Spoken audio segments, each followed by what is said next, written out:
welcome to the Great Shrimp Shoal. Today we'll actually be visited by an old problem from the garden, and we'll have to see how the forest handles this issue. Please remember to like and subscribe because my shrimp family is growing, and I've got new mouths to feed.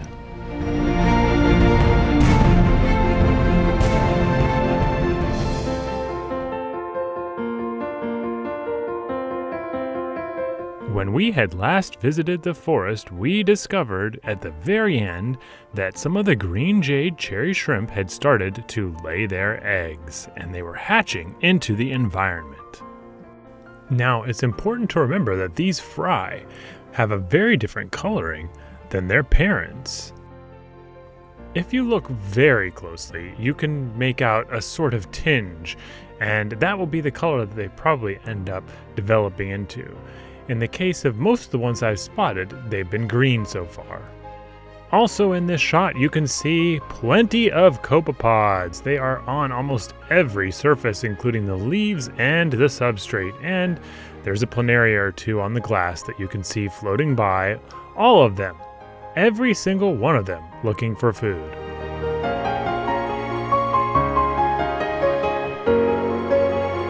Now, it's about this time that I noticed the water was indeed growing cloudy, the sign of another algae bloom.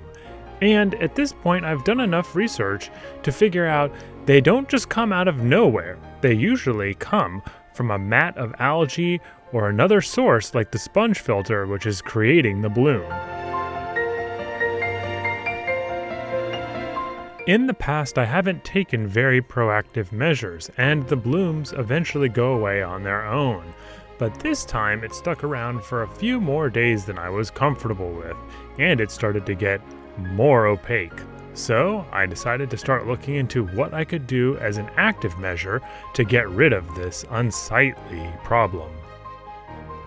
I say unsightly because as of now it is not affecting the health of the invertebrates in the tank, at least as far as I can tell. It does, however, look beautiful every once in a while, as in this case where I've backlit the shrimp and the rest of the forest, and it looks as though it's a foggy moonlit night. And the shrimp don't seem to mind it at all.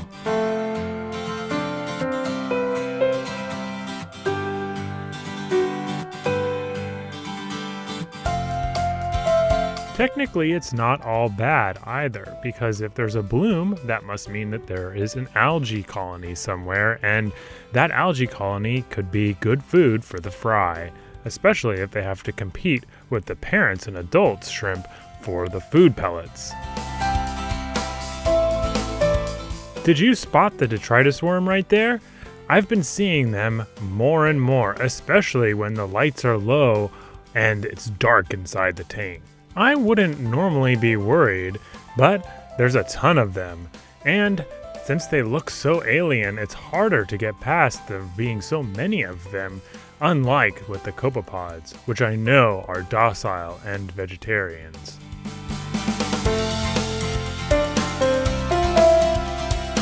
So, back to the algae bloom. During the course of this process, I looked to try and rectify the problem by doing a couple of things, the first of which was a good hefty water change and a cleaning of the sponge filter. Only afterwards did I realize how significant of a disaster this really was. Upon cleaning out the fish tank, doing a vacuuming, and then cleaning and squeezing out the sponge filters, I looked in the bucket and found that I had managed to capture a few errant fry, which was completely unintentional. All in all, I counted about 7 of the small shrimp in the bucket, ranging in colors from clear and very nearly impossible to see to red and green, although all of them were very subtle. Believe it or not, I used a spoon to gather each one of them out and put them into a glass, which I then used to return them to their tank. Overall, their journey lasted only a few minutes, but it was a mistake that I did not want to repeat anytime soon. So, I have to leave the tank alone for a couple days and hope that the algae bloom solves itself.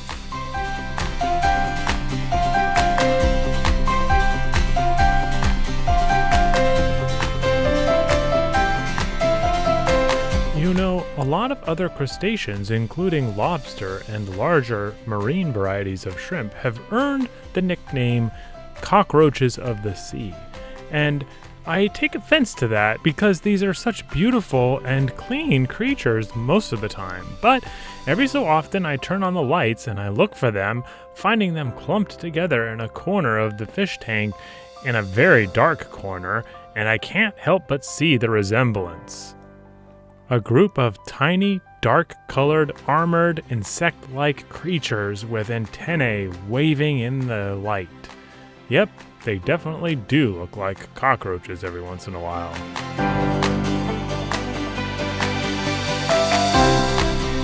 The fry that I have been able to see have looked as though they're feeding on some of the same materials that the adults tried to eat. And I say the ones that I have been able to see because I'm sure that for each one I do see, there are 3 or 4 that remain hidden throughout the night.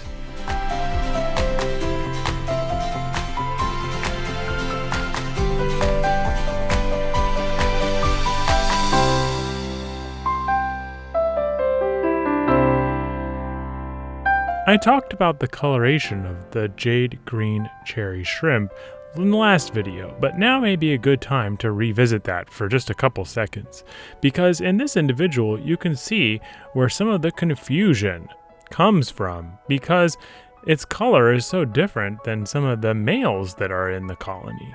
And some of the males that I have are a very light plant-like green, whereas this is a moss or a seafloor type green, deep sea.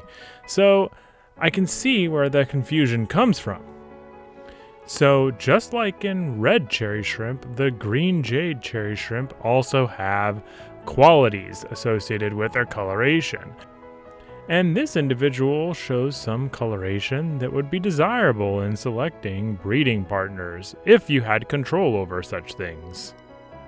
But in my case, I am not looking to breed and or to sell these, so I will leave them to their own designs and I will let natural selection take its course. Of course, trying to keep every individual alive as long as possible.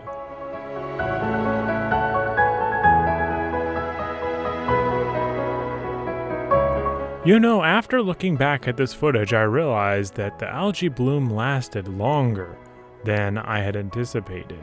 And I actually did a couple of cleanings over the course of this algae bloom, and I honestly don't know if I accidentally got rid of some fry. I would be devastated to learn that the 7 that I had originally saved the first time I tried to clean the tank later were sucked up in a cleaning that I didn't pay the close attention to.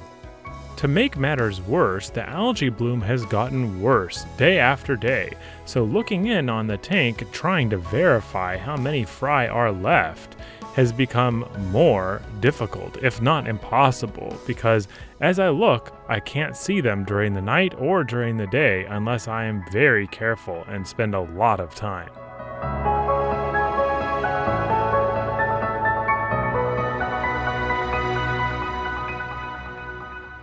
There is one portion of the tank that is very happy though, and that is the Detritus Worms.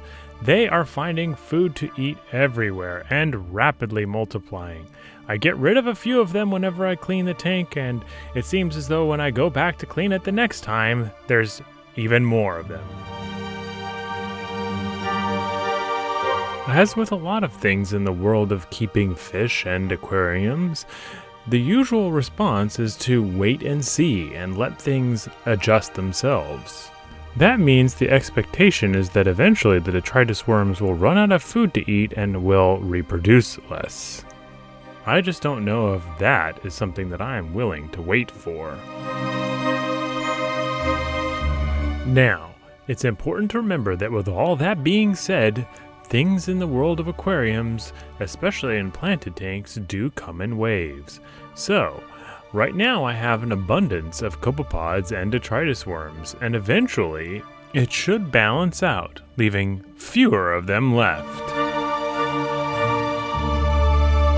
Looking at this trio of green jade cherry shrimp cuddled into the corner behind one of the larger rocks in the substrate kind of evokes the idea of a group of human paintballers waiting out the round to see who's left on the opposing team.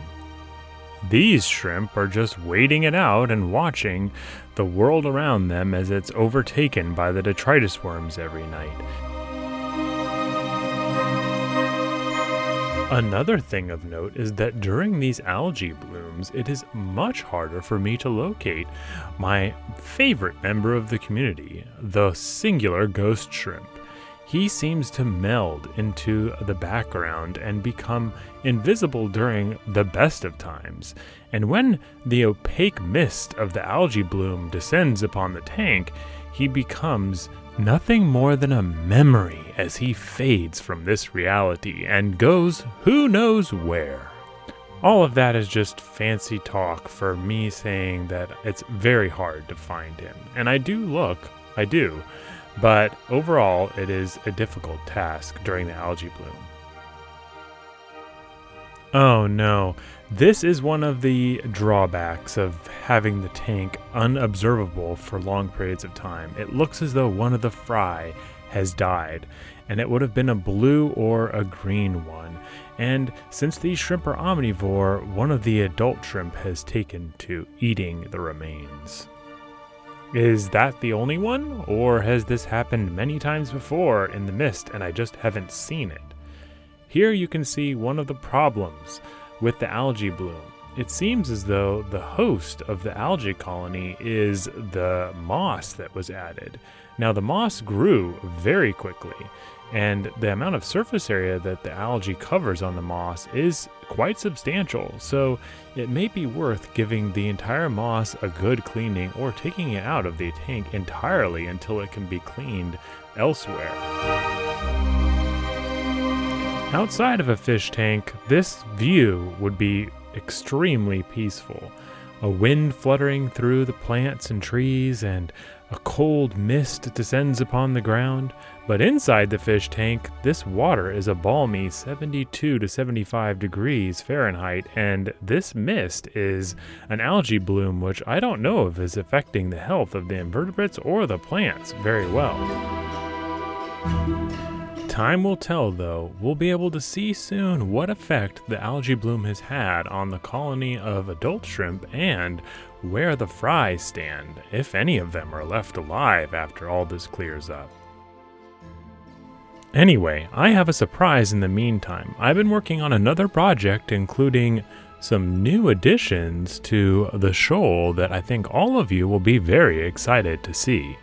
For now, I think it's time to leave the forest to rest and regain some of its strength. Thank you for showing up, and I hope you'll join me next time.